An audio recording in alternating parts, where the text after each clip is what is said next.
Hi guys, welcome back to Tailor-made scale modeling.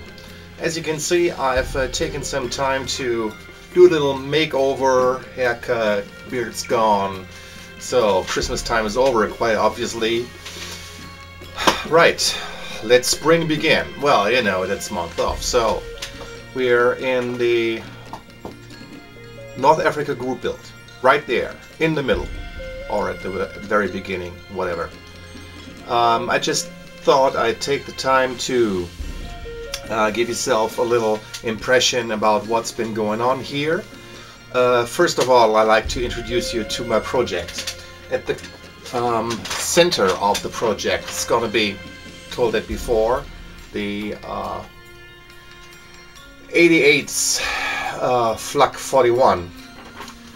This is the Bronco Dragon Cooperation Kit. And that was the starting point that got me really connected to this group build. With developing the idea further, I was already in my mind in preparation for the Big Spring contest over at Scale Model Addict, and of course you know, with the contest at Scale Model Addict, I have to start something new really, or I will only be entering the contest in the all open category. That would entail buildings that are ongoing or have already been finished by the time the competition starts. But I want the competition, I want to savor it just like last year. I want to start something fresh and finish it inside of the contest duration. So I got myself a little towing instrument, for my Flak 41. Can you see it? Okay, so this Sonderkraftfahrzeug 7, mittlerer Zugkraftwagen 8 Tonnen, early version, will be towing my Flak 41.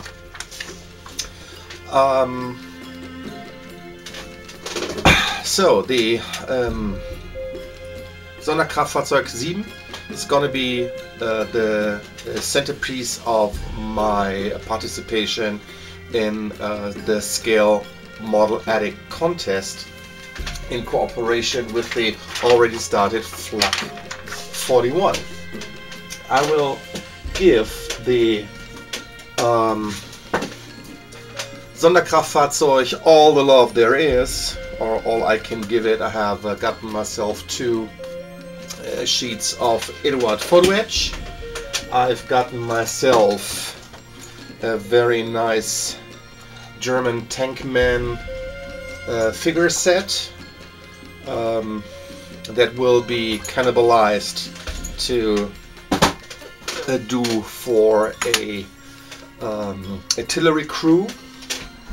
There is another German tank crew which will be posing as artillery crew as well. There is the jerry can set from Lion Raw to accessorize. I will be raiding the Ramke Brigade for some equipment. I got the Friul tracks for the Sonderkraftfahrzeug 7. I have some 88 artillery that will be basically filling up some space on the Sonderkraftfahrzeug. There's a few bits and pieces from Verlinden I may be using. There's more bits and pieces in the spares box, and that is about what's going to go into the final display. Hopefully I'll be able to finish everything in time. Firstly, the Sonderkraftfahrzeug that should be the centerpiece for the Scale Model Addict build. And then if that is finished, I hopefully will have advanced with my Flak 41 as far as to put it together, to merge it together into one big display, which is going to go into the all open category. Even though I'm not going to pose like 8 figures or something like that. It's not going to happen. There are going to be like 2 or 3 figures just to give a sense of scale and a sense of action. And there will be a Spartan surrounding. Of course, the desert doesn't really allow you to do green pastures. Usually it doesn't. So it's going to be somewhat a reduced setting which I will be presenting, but it's supposed to lend the background for both the centerpieces, the Flak and the Sonderkraftfahrzeug. Okay, to give you an update on what's been happening on the workbench with the Flak, which I already started, I will turn the camera around and give you a little bit of an idea what's been going on.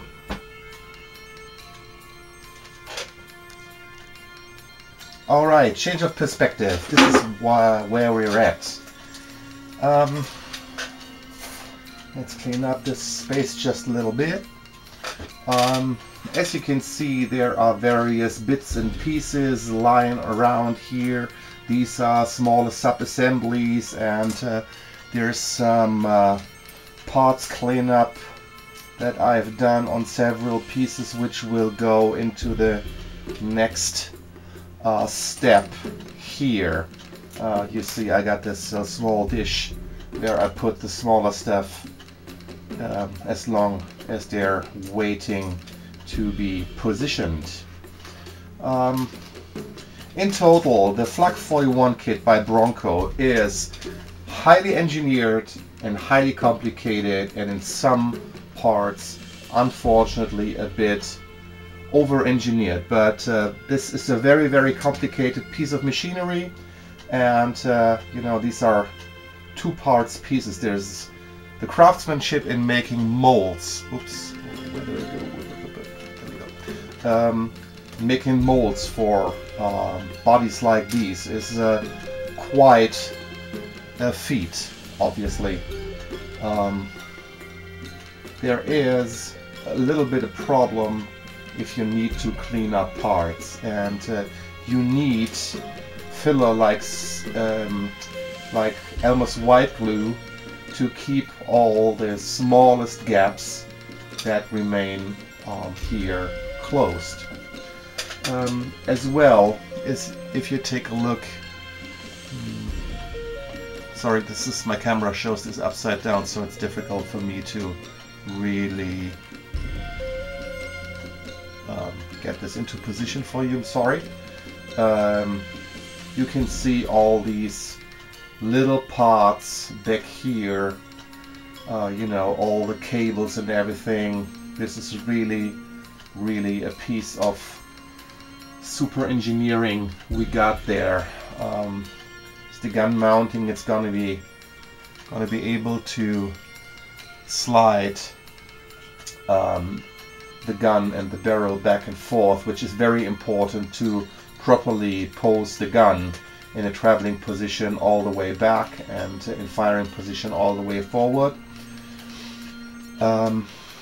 In connection with this mounting, there is the gun lock, which is a small marvel all in itself. It comprises out of 29 pieces in about a cubic inch of space.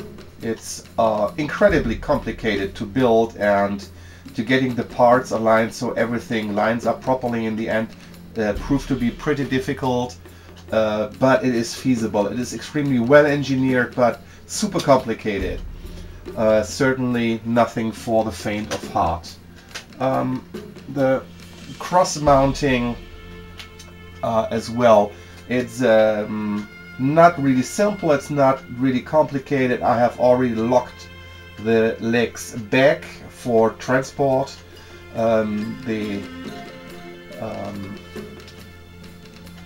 instruction would have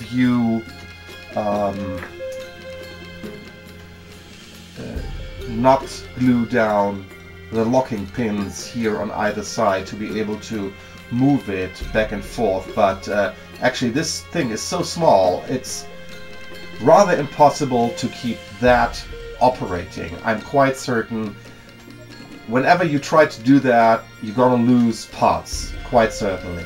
Second thing, as is in most gun kits, the earth nails which are used to nail down the feet of the cross mounting, these are too big for the holes, or the holes are too small for these earth nails.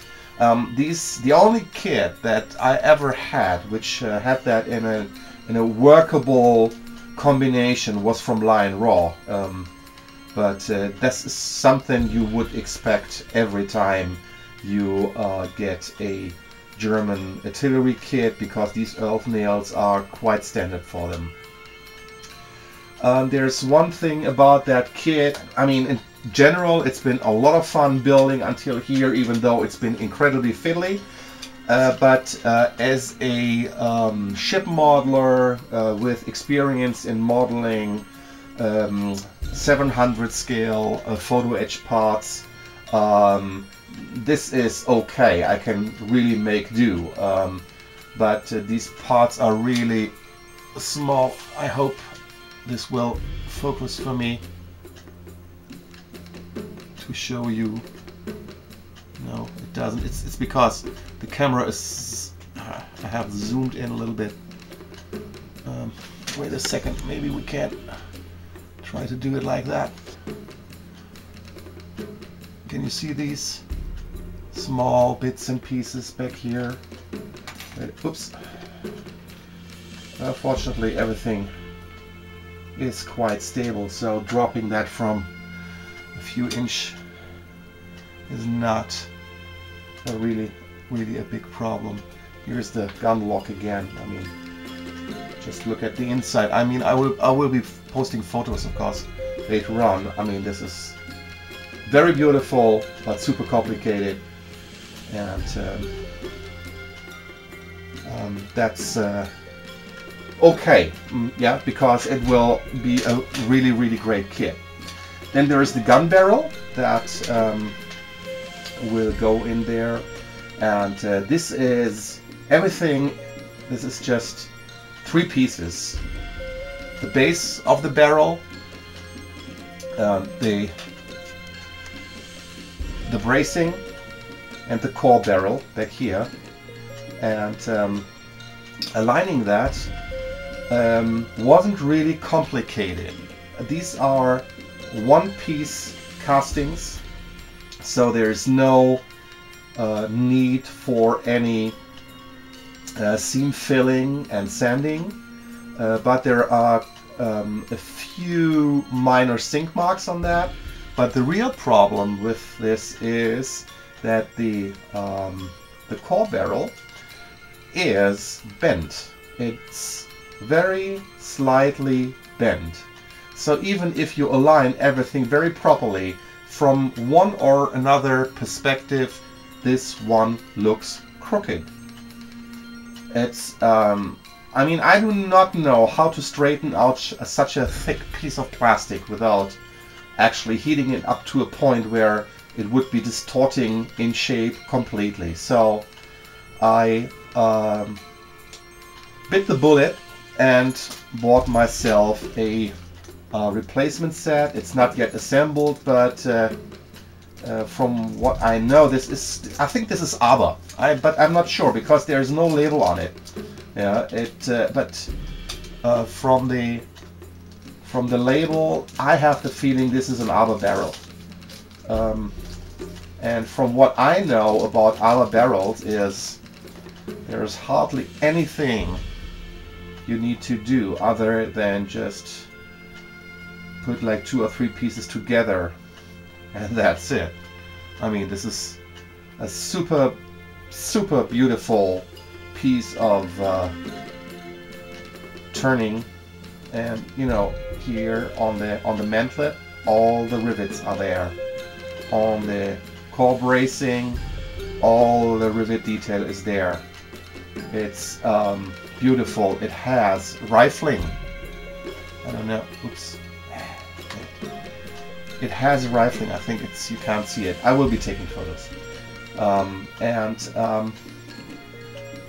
Dimensionally, it's pretty much the same as the plastic version. Sorry, again, shifting off. However, the plastic is a little bit longer. I can regulate that by pulling out the core piece of the barrel and adjust that, but you can see as well the diameter is different, and this is slightly tapering. This isn't hardly tapering off at all. So I will be looking closely at pictures which one is the better, but I will be using the metal one anyway. I mean, I spent the money on it, and it's just beautiful, and it lines up straight without any effort at all. Any effort at all. And I haven't tested that, but it's all so snuggly. Oh, look at this. I mean, this is just beautiful. It's just, you know, fit is so tight. There's hardly any room to wiggle it around, and with the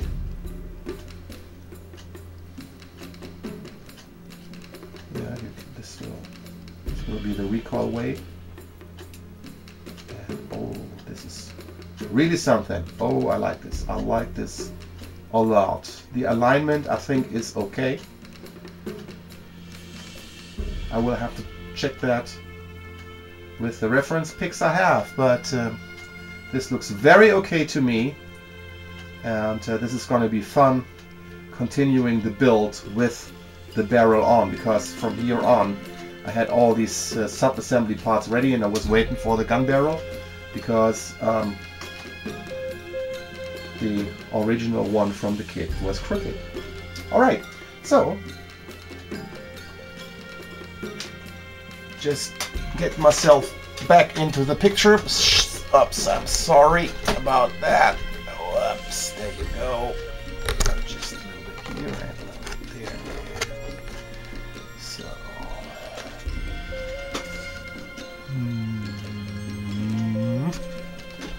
okay, get myself into perspective here. Oops, sorry. Yeah, this is me in all my ugly gloriness. Glory ugliness. Okay, boys, that's it for now. Oh, we're coming on 20 minutes already. I mean, there's been plenty. Alright, guys, thank you for looking in. This is the progress report of the Nigel Wells North Africa group build. I hope you like what you see, and if you have any questions, please let me know. Post them down here. I'll certainly try to answer every one of them. Thanks for looking. See you in a bit. Bye bye.